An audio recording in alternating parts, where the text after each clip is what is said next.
اور یہ امتیاز بہت عظیم ہے۔ تیسرا یہ کہ خود نبی کریم علیہ السلام نے ان کی محبت اور تعظیم پر امت کو ابھارا ہے۔ اور چوتھا یہ کہ ان سے محبت در حقیقت رسول پاک علیہ السلام سے محبت ہے۔ ناظرین، اب آتے ہیں چھٹی خصوصیت کی طرف، وہ یہ ہے کہ ان کی محبت عزت میں اضافے کا سبب بنتی ہے۔ حضرت بشر حافی رحمۃ اللہ تعالی کو خواب میں پیارے آقا علیہ السلام کی زیارت ہوئی۔ آپ علیہ السلام نے فرمایا، اے بشر، کیا تم جانتے ہو کہ اللہ پاک نے تمہیں تمہارے زمانے کے اولیاء سے زیادہ بلند مرتبہ کیوں عطا فرمایا؟ آپ رحمۃ اللہ تعالی نے عرض کی، یا رسول اللہ صلی اللہ تعالی علیہ وسلم، میں نہیں جانتا۔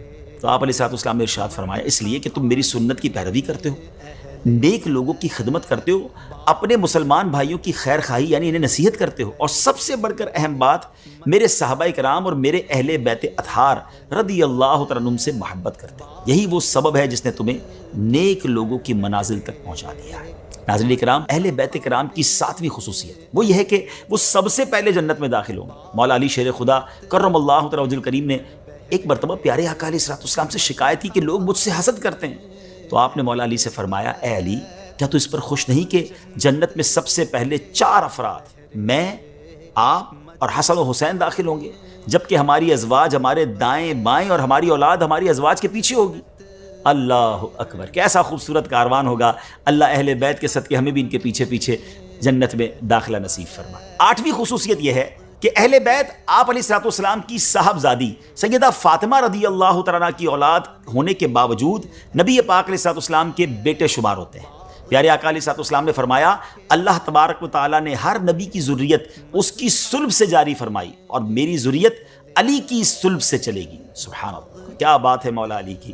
اور نبی خصوصیت یہ ہے کہ جو شخص ان سے اچھا سلوک کرے گا، آپ علیہ السلام قیامت کے دن اسے اس کا بدلہ دیں گے۔ آپ علیہ السلام کا فرمان ہے، جو شخص میرے وسیلے کا طالب ہے اور اس کی خواہش ہے کہ قیامت کے دن میری شفاعت کے حصول کے لیے مجھ سے اچھا سلوک کرے، تو وہ میرے اہل بیت سے صلہ رحمی کرے اور انہیں خوش کرے۔ 10ویں خصوصیت یہ ہے کہ ان کی محبت عمر کو طویل اور قیامت کے دن چہروں کو منور کرتی ہے، جبکہ ان کا بغض اس سے الٹ برے نتائج کا سبب بنتا ہے۔ آپ علیہ السلام نے فرمایا، جس کی خواہش ہے کہ اس کی موت میں تاخیر ہو جائے اور وہ خدا تعالیٰ کی نعمتوں سے لطف اندوز ہو، تو اسے چاہیے کہ وہ میرے بعد میری اہل بیت سے اچھا سلوک کرے۔ جو شخص میری آل سے اچھا سلوک نہیں کرے گا، اس کی عمر کٹ جائے گی اور وہ قیامت کے دن ہمارے سامنے بدنما ہو کر آئے گا۔ اللہ اکبر۔ ناظرین، یہ 10 خصوصیات ہم نے اہل بیت کرام کے بارے میں سنی۔ اللہ کریم ہمیں اہل بیت کی سے سچی غلامی نصیب فرمائے، ان سے سچی محبت نصیب فرمائے۔ دیکھیں، آج وہ عظیم ہستیاں تو ہمارے درمیان نہیں ہیں، مگر آل رسول آج بھی تو ہمارے درمیان ہے نا۔ ہمارے آس پاس ہمارے قریب سید صاحبان ہوتے ہیں، کچھ نہ کچھ ان کی خدمت کیجیے، ان کی دعائیں لیجیے۔ ہمیں کسی سید زادے کی اگر خدمت کا موقع ملتا ہے تو یہ انشاءاللہ نبی پاک کی رضا کا باعث بنے گا۔ اب اپنے پروگرام کو، اپنے ایپیسوڈ کو ختم کرنے سے پہلے ایک خوبصورت گولڈن ورڈ سنتے ہیں، خوبصورت کال سنتے ہیں۔ امام تقی محمد جواد رضی اللہ عنہ کا فرمان، آپ فرماتے ہیں، دین عزت ہے، علم خزانہ ہے، خاموشی نور ہے، تنہائی زہد و تقویٰ ہے۔ بدعت جیسی کوئی چیز دین کو نقصان دینے والی نہیں، اور نہ ہی طمع اور حرص جیسی کوئی چیز انسان کو خراب کرنے والی ہے۔ راعی کے ساتھ رعیت کی اصلاح ہوتی ہے، دعا سے مصیبت دور ہوتی ہے۔ جس شخص نے صبر کو سواری بنایا، وہ نصرت کے میدان